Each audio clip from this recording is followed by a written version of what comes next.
Assalamualaikum warahmatullahi wabarakatuh. Salam budaya rahayu bagi kita semua saudara senusantara. Blusukan kali ini kita akan mendatangi sebuah kampung yang terletak di kawah gunung berapi.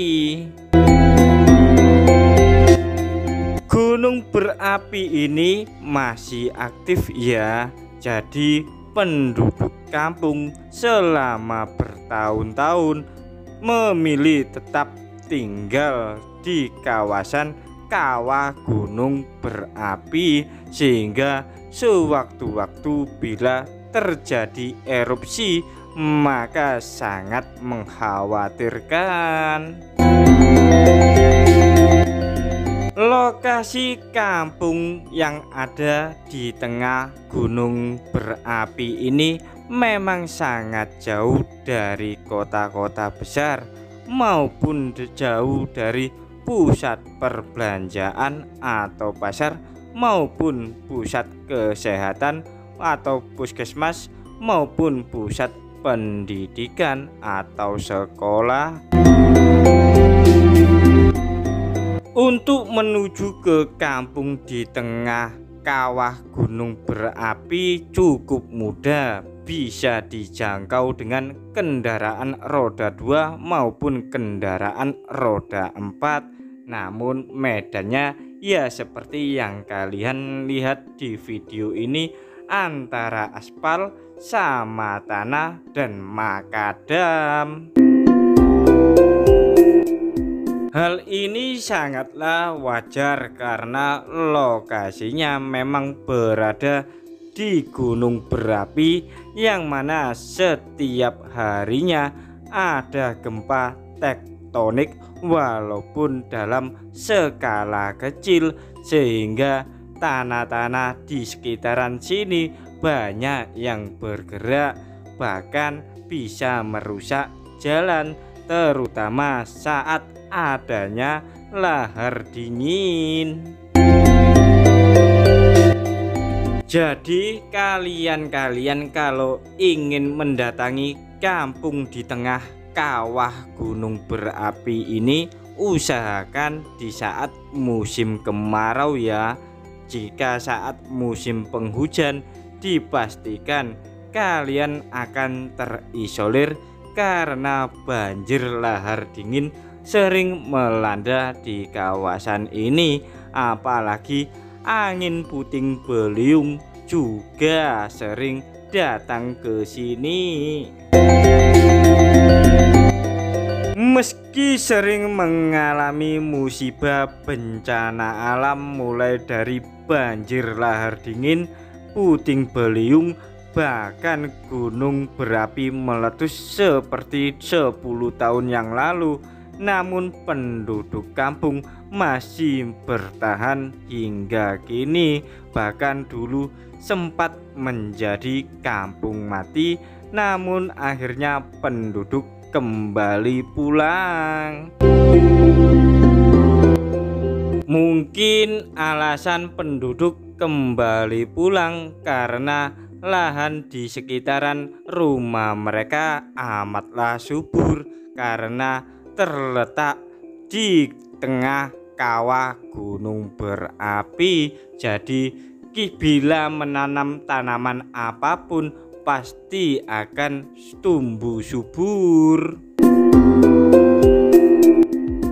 Apalagi penduduk kampung yang memiliki banyak ternak semacam domba, kambing ataupun sapi pasti gemuk-gemuk karena setiap hari diberi makanan rumput yang segar alami dan tumbuh di lereng gunung berapi. Maka tak heran di kampung kawah gunung berapi ini terkenal dengan sentra produksi susu serta buah-buahan semacam nanas. Maka produk-produk dari kawasan ini sangatlah mahal namun berkualitas tinggi. Bagi kalian-kalian yang memiliki modal besar ingin memiliki bisnis peternakan, silakan kalian menanamkan modal di kampung di tengah kawah gunung berapi yang akan kami datangi ini. Pasti kalian akan untung menjadi orang kaya raya yang ada di kawasan kampung tersebut. Kalian juga bisa menanam modal di perkebunan, karena umumnya di kawasan kampung di tengah kawah gunung berapi ini cocok untuk perkebunan kopi, perkebunan karet, serta perkebunan tebu maupun nanas. Kalian tak usah khawatir bila menanam modal di kampung di tengah kawah gunung berapi yang akan kami datangi ini, karena sudah ada akses listrik maupun akses sinyal telepon. Jadi kalian bisa menghubungi saudara-saudara kalian atau famili kalian di rumah. Bila kalian mencari jodoh pun juga bisa, karena gadis-gadis di kampung yang berada di tengah kawah gunung berapi ini sangatlah cantik, ayu, kinclong, moblong-moblong, dikarenakan setiap hari selalu mandi air pegunungan yang terkenal sangat higienis, bahkan jarang terkena terik matahari.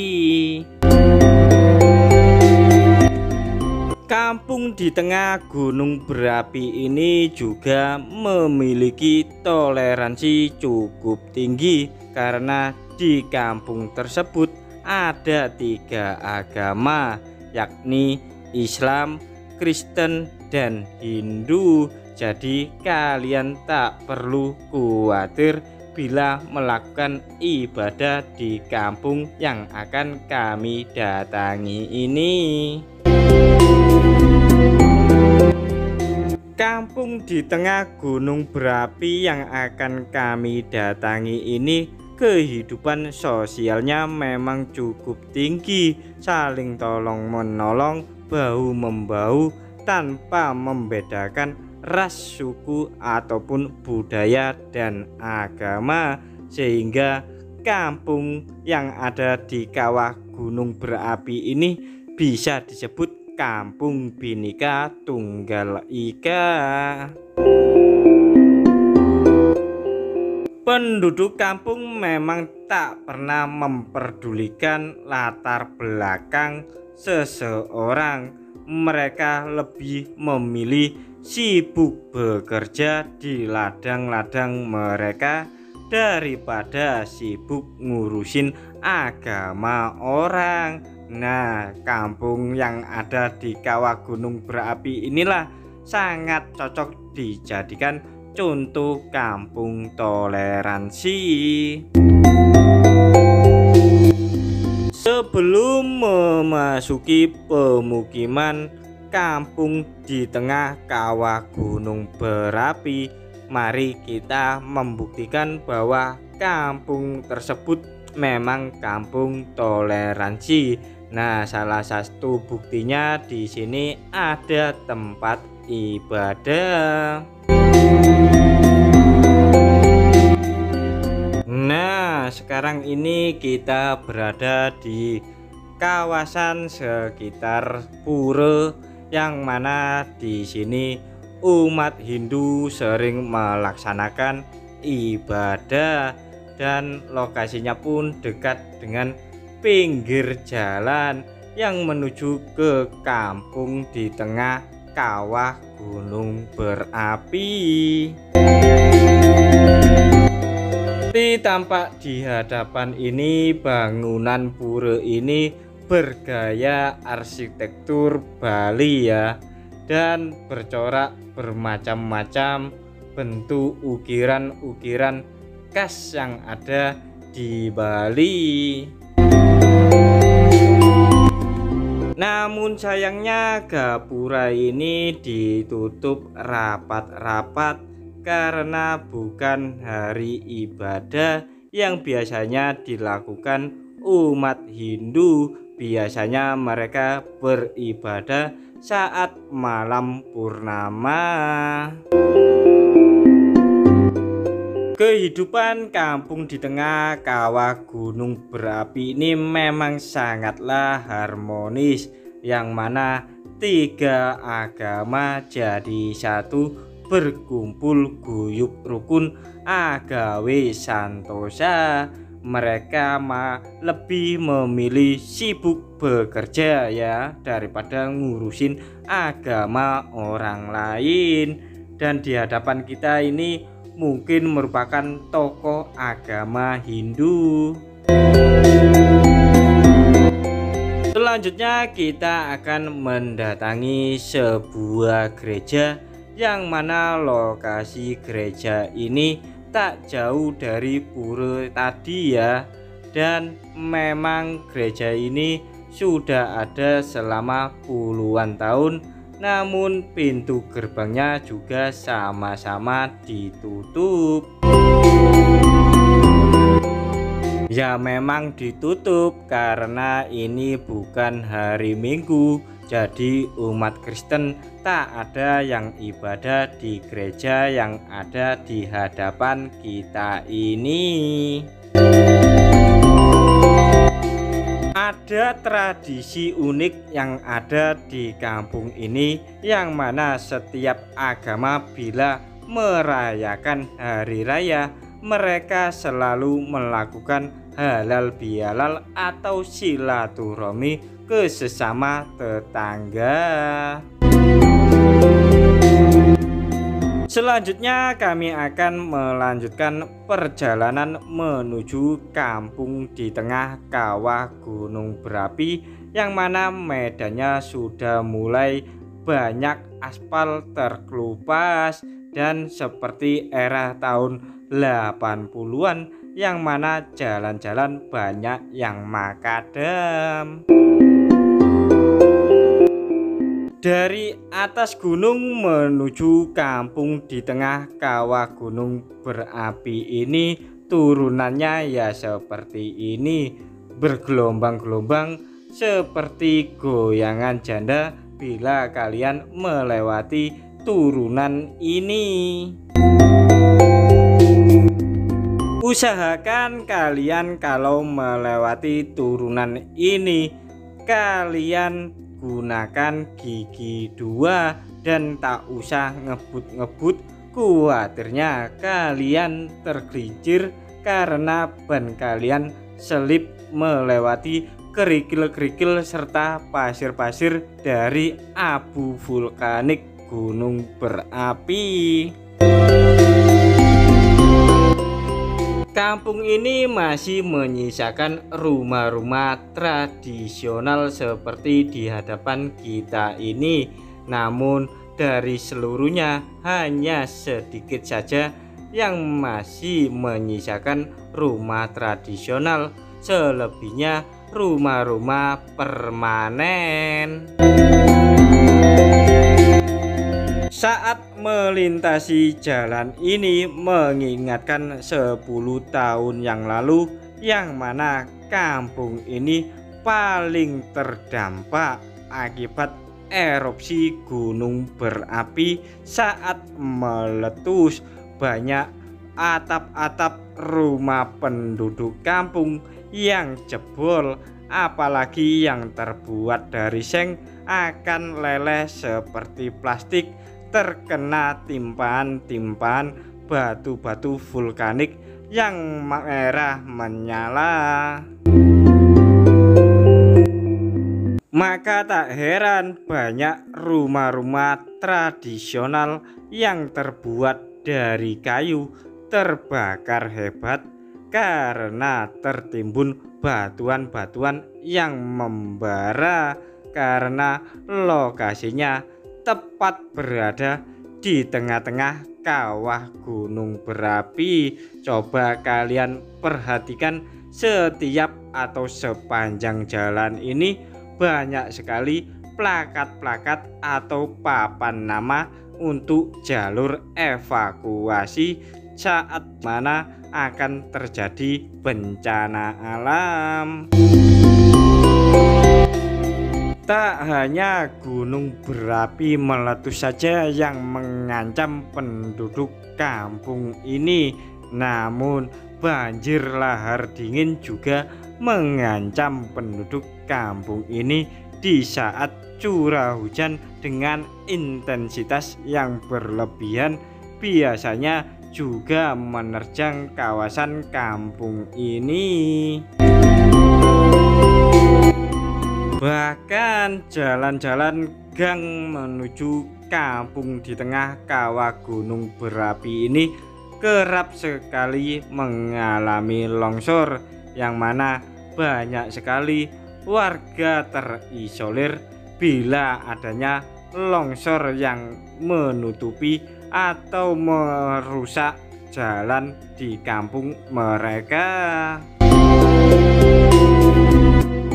Sebetulnya tak hanya kampung ini saja yang berada di tengah kawah gunung berapi, namun sebenarnya ada beberapa kampung juga terletak di kawah gunung berapi ini, namun sayangnya mereka sudah berpindah tempat sehingga yang tersisa hanyalah kampung ini.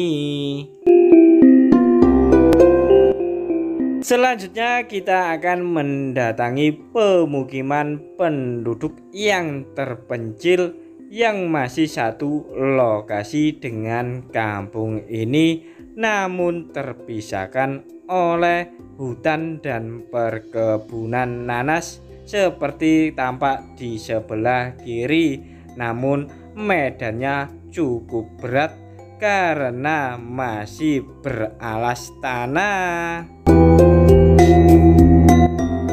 Tepat di hadapan kita ini ada pertigaan yang mana kita ambil ke kiri dan lurus terus sekitar 500 meter. Disitulah ada pemukiman terpencil yang mana penduduknya ayu kinclong moblong-moblong. Barusan kita disalip sama pemuda yang tinggal di pemukiman terpencil yang berada di kawah gunung berapi ini. Mari kita kejar dan nanti kita akan bertanya-tanya ya sama penduduk kampung. Jika kalian datang ke pemukiman yang terpencil dan tersembunyi, kalian janganlah datang saat malam hari, karena jalan ini selain gelap, kalian harus melewati kuburan-kuburan yang tampak di sebelah kanan kita ini. Duh, seremnya ya kalau malam melewati jalan ini, apalagi penerangan jalan umum tak ada. Menurut informasi yang kami peroleh, penduduk kampung yang berada di pemukiman terpencil di tengah kawah gunung berapi ini, kalau habis maghrib mereka selalu menutup rumah-rumah mereka. Ya mungkin karena lokasinya memang sepi, jauh dari keramaian, apalagi akses jalannya cukup gelap gulita. Belum lagi di saat musim penghujan, yang mana di jalan ini sering bikin orang terpeleset hingga jatuh berguling-guling. Entah sampai kapan jalan ini bisa merasakan aspal dan tampak beberapa penduduk kampung sedang melewati jalan ini. Ini menjadi bukti bahwa memang ada kampung terpencil di tengah kawah gunung berapi, dan lokasinya tepat di ujung jalan ini. Disitulah banyak sekali rumah penduduk yang tampak seperti di hadapan kita ini, meskipun jumlahnya sedikit.